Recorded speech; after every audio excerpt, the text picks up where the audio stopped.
আসসালামু আলাইকুম গাইস, আশা করছি সবাই ভালো আছেন। আপনাদের দয়ায় আমিও ভালো আছি। তো আজকে সিম্পল রেসিপির সঙ্গে চলে আসলাম আমি। এই যে দেখছেন, এটা হচ্ছে পাবদা মাছ। এই যে এই পাবদা মাছটা আমি আজকে ঝোল করব পেঁয়াজ দিয়ে, আর তার সাথে থাকবে পটল, আলু আমি কুচি করে নিয়েছি, এটা ভাজি। তো আজকে খুবই সিম্পল রেসিপি।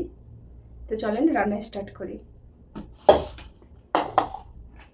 তো বিসমিল্লাহ করে চুলায় ফ্রাই প্যান বসিয়ে দিয়েছি, কারণ পাবদা মাছটা আমি হালকা ফ্রাই করে নিব। প্যান গরম হয়ে গিয়েছে, এখন পরিমাণ মতো তেল দিয়ে দিব। এই যে মাছটাকে আমি সামান্য হলুদ আর লবণ দিয়ে মাখিয়ে নিচ্ছি। তেলটা গরম হয়ে গিয়েছে, এখন আমি এক এক করে সব মাছগুলো দিয়ে নিব।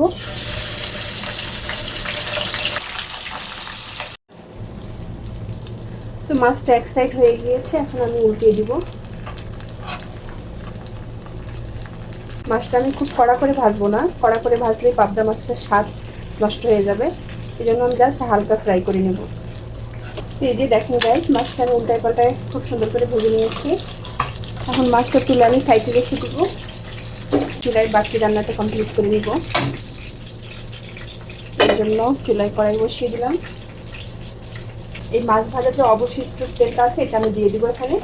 এই তেলের ভিতরে পরিমাণ মতো পেঁয়াজ, যেহেতু আমি শুধু পেঁয়াজ দিয়ে ঝোল করবো, এই জন্য আমি পেঁয়াজের পরিমাণটা একটু বেশি দিব। পেঁয়াজ দিয়ে দিলাম, মরিচ ফালি দিয়ে দিলাম, আর কয়েকগুলো রসুন কুচি দিয়ে দিলাম।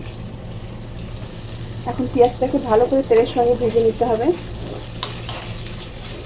এই যে আমার পেঁয়াজটা আমি ব্রাউন কালার করে নিয়েছি। এখন আমি এখানে আদা রসুন পেস্ট এবং জিরা বাটা দিয়ে দিব।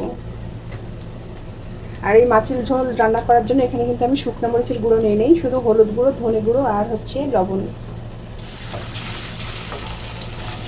আদা রসুনের পেস্ট যখন আপনি দিবেন তেলের ভিতরে, তখন এটা থেকে খুব সুন্দর একটা ঘ্রাণ আসে, আর এই ঘ্রাণটাই তরকারির স্বাদটা বাড়িয়ে দেয়। তো একটু নাড়াচাড়া করে নিলাম। এখন আমি সামান্য পানি দিয়ে দিব।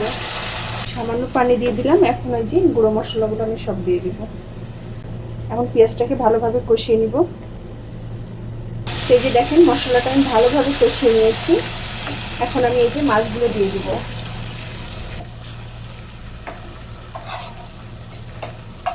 এই মাছগুলো দেওয়ার পরে আমি ভালো করে মশলার সাথে একটু মিশিয়ে নিব, তারপরে আমি পানি দিয়ে দিব।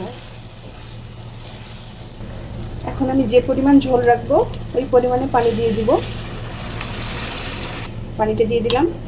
এখন আমি মাছের তরকারিটা ওই অপর সাইডের চুলায় দিয়ে দিব, আর এই সাইডে আমি পটল আলু যেটা ভাজি করব ওইটা এখানে করে নিব।